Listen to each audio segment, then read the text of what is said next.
बहुत समय पहले की बात है। कोल्हापुर राज्य का राजा भैरव सिंह नाम का एक दयालु राजा राज्य करता था। दूसरी तरफ पड़ोसी राज्य सुल्तानपुरी के राजा खड़क सिंह, जो भैरव सिंह के परम मित्र भी थे, मन ही मन भैरव सिंह की लोकप्रियता से ईर्ष्या करते थे। एक दिन राजा खड़क सिंह राजा भैरव सिंह से बोले, मित्र, तुम एक जादूगर हो। तुम्हारी जितनी भी प्रशंसा की जाए उतनी कम है। तुम्हारे लिए प्रजा का हित सर्वोपरि है। मैं देखता हूं कि तुम हमेशा यही प्रयास करते हो कि तुम्हारी प्रजा को कोई समस्या या परेशानी ना हो, वो सभी सुख चैन का जीवन व्यतीत करें। इसीलिए तुम्हारे राज्य में, तुम्हारे शासन काल में तुम्हारी प्रजा प्रसन्नता और सुख से अपना जीवन व्यतीत कर रही है। सच में तुम एक बहुत अच्छे राजा हो। मित्र, ये सब मैंने अपने पिताश्री से सीखा। मैंने उन्हें हमेशा अपनी प्रजा का ध्यान एक पिता की भांति रखते हुए देखा, इसलिए ये सब मैंने उनसे ही सीखा है। परंतु एक बात बताओ मित्र, तुम्हें अपनी प्रजा के दुख के बारे में कैसे पता चलता है? क्या तुमने अपने मंत्री या सिपाहियों को यह आदेश दे रखा है? नहीं नहीं मित्र, मैं अपनी प्रजा के लिए किसी पर भी विश्वास नहीं करता, बल्कि स्वयं भेष बदलकर राज्य के भ्रमण पर निकलता हूं और प्रजा की स्थिति के बारे में पता करता हूं। यदि मुझे प्रजा के किसी कष्ट के बारे में पता चलता है तो उन कष्टों को दूर करने का पूरा प्रयास करता हूं। तुम दूसरों पर विश्वास नहीं करते, इसलिए तुम एक बहुत अच्छे राजा हो। चलो मित्र, अब मैं चलता हूं, फिर मिलूंगा। राजा खड़क सिंह राजा भैरव सिंह से विदा लेकर निकलता है। राजा खड़क सिंह भैरव सिंह के राज्य कोल्हापुर को अपने राज्य सुल्तानपुरी में मिलाना चाहता था। इसकी योजना वो बहुत समय से बना रहा था। राजा खड़क सिंह मन ही मन खुद से बातें करता है। मुझे अगर सुल्तानपुरी को अपने राज्य में मिलाना है तो सबसे पहले इस भैरव सिंह के राज्य हित को खत्म करना होगा। यदि मैं ऐसा करने में कामयाब हो गया तो इसके राज्य पर आक्रमण करके विजय पा सकता हूं। लेकिन क्या करूं? कुछ सोचना पड़ेगा, और वो भी बहुत जल्द। कुछ समय बाद एक दिन राजा भैरव सिंह और राजा खड़क सिंह जंगल में शिकार करने के लिए गए। शिकार की तलाश में वो दोनों अपनी सेना से अलग हो गए और रास्ता भटक गए। रास्ता ढूंढते हुए वो दोनों एक स्थान पर पहुंचे। भैरव सिंह ने देखा कि वहां एक कुटिया बनी हुई है। राजा भैरव सिंह को भूख लगाई थी। मित्र, वो देखो, सामने एक कुटिया है। हम दोनों वहां चलते हैं। वहां अवश्य शरण और भोजन दोनों की व्यवस्था हो जाएगी। तुम सही कहते हो मित्र, ये कुटिया तो किसी साधु की लगती है। इस स्थान का वातावरण बड़ा ही सुंदर है। उन दोनों ने अपने अपने घोड़ों को एक पेड़ से बांधा और कुटिया में प्रवेश कर गए। यहाँ के पेड़ कितने हरे भरे हैं और फल फूलों से भरे पड़े हैं। और इन पंछियों को देखो, कितने उन्मुक्त होकर विचरण कर रहे हैं, मानो किसी का भय ही नहीं है। कुटिया के भीतर गेरुए वस्त्र धारण किए एक साधु पेड़ के नीचे आसन लगाकर बैठे थे। उनकी आंखें बंद थीं और वो ध्यान में लीन थे। राजा भैरव सिंह ये देखकर बड़ा प्रसन्न हुआ।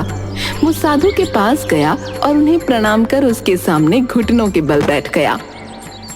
साधु ने आहट पाकर आंखें खोली और अपने सामने दोनों नौजवानों को पाया। उसके मुख का तेज देखकर ही साधु समझ गए कि वो कोई राजसी व्यक्ति है। प्रणाम गुरुवर, हम यात्री हैं और रास्ता भटक गए हैं। कल्याण हो। गुरुवर, आपका आश्रम बड़ा ही सुंदर है। मैंने आज तक ऐसा आश्रम पहले कभी नहीं देखा। सब उसकी कृपा है। गुरुवर, क्या हम कुछ समय के लिए आपके आश्रम में विश्राम कर सकते हैं? अवश्य। आप अवश्य विश्राम कर सकते हैं और विचरण करते करते आपको भूख भी लग गई होगी। मैं आपके भोजन की व्यवस्था करता हूं। साधु ने राजा भैरव सिंह और राजा खड़क सिंह को खाने के लिए मीठे फल दिए। राजा खड़क सिंह, मैंने कभी इतने मीठे फल नहीं खाए। गुरुवर, आज तक मैंने इतने मीठे और स्वादिष्ट फल नहीं खाए।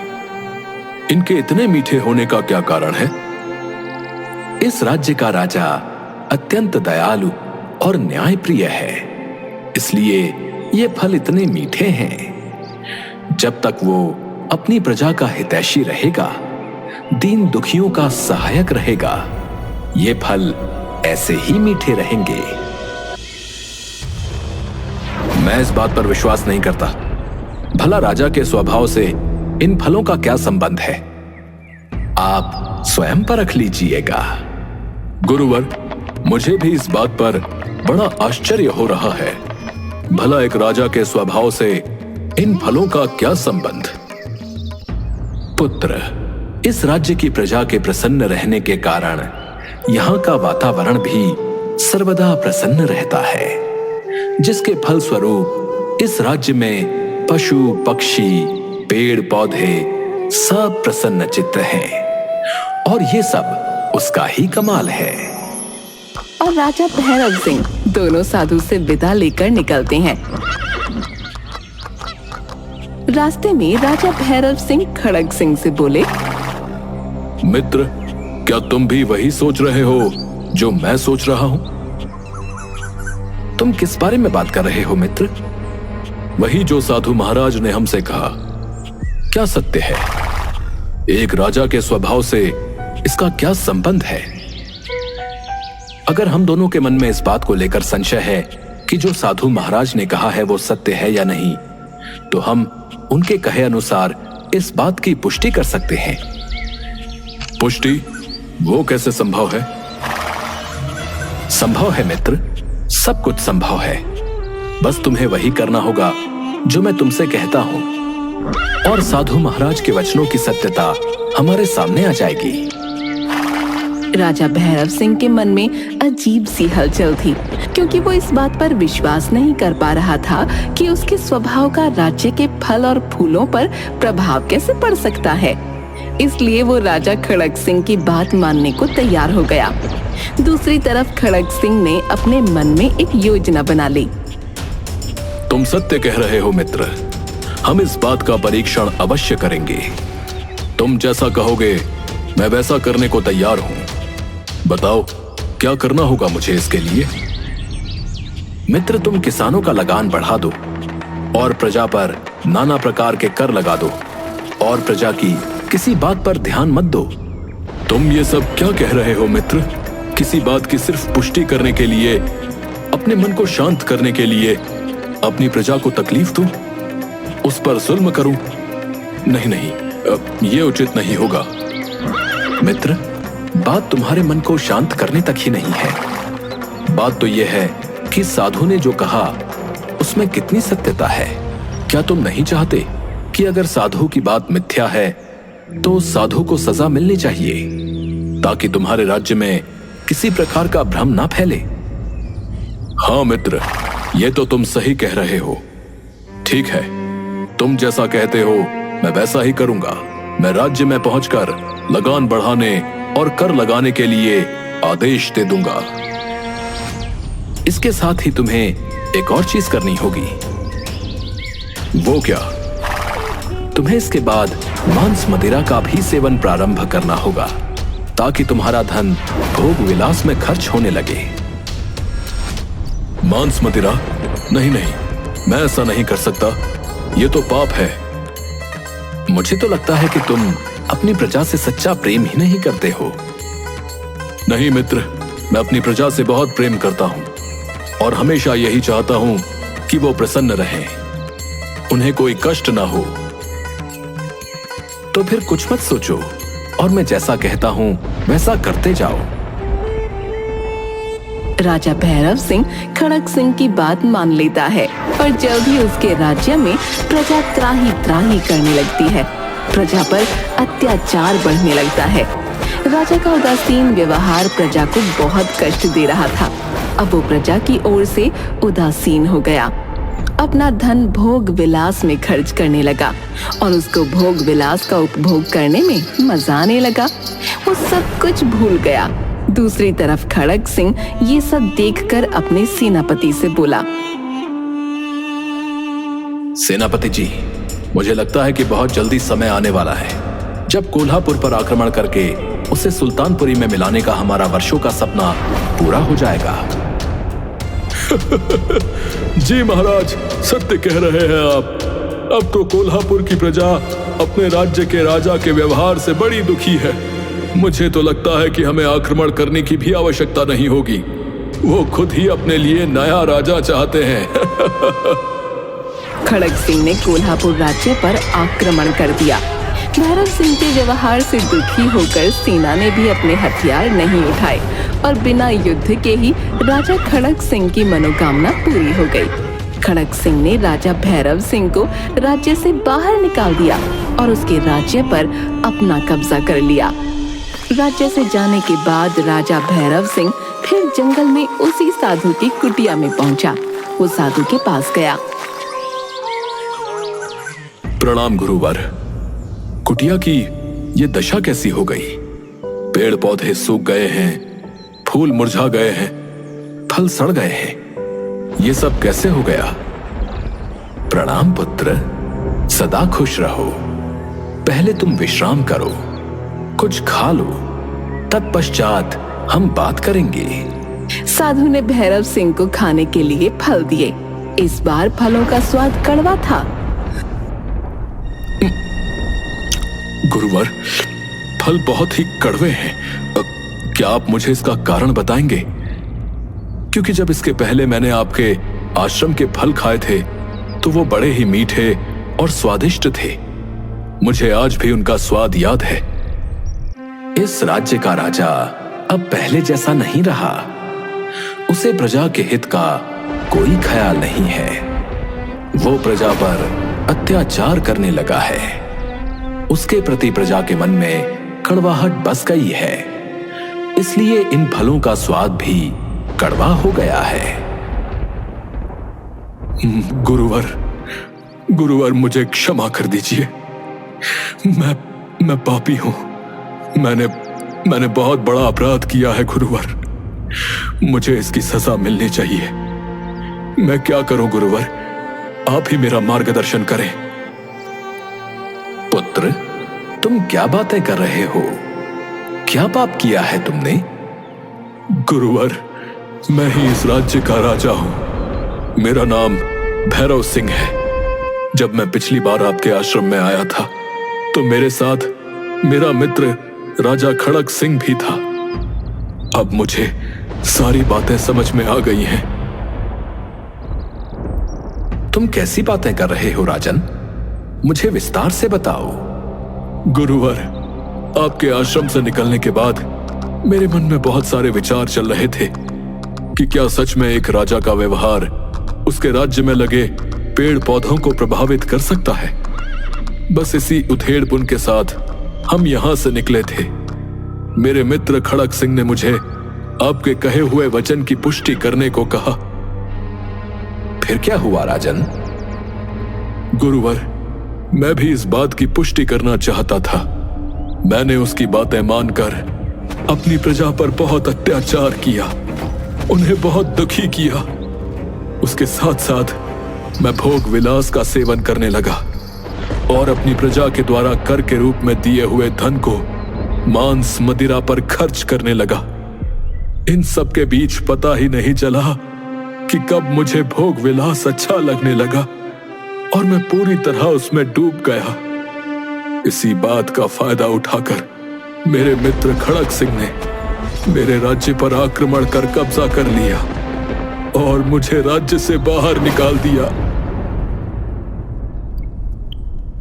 ये बड़ा अनुचित हुआ राजन। गुरुवर, मुझे राज्य जाने का दुख नहीं है। ये तो मेरे किए हुए बुरे कर्मों का ही फल है, परंतु मुझे दुख इस बात का है कि मैंने अपनी प्राणों से प्यारी प्रजा पर अत्याचार किया और फिर उन्हें भूल गया। गुरुवर, मैं क्या करूं? मुझे बहुत पछतावा हो रहा है अपने किए पर। राजन, अपनी गलती का एहसास करना और उसके लिए क्षमा प्रार्थना की भावना मन में आना ही सबसे बड़ी क्षमा प्रार्थना होती है। तुमने जो किया सब अल्प बुद्धि के कारण किया था। गुरुवर, मैं अपनी प्रजा से क्षमा मांगना चाहता हूं। मैंने उन पर बहुत अत्याचार किए हैं। राजा भैरव सिंह के दुख को देखकर साधु महाराज ने उसे तपस्या करने को कहा।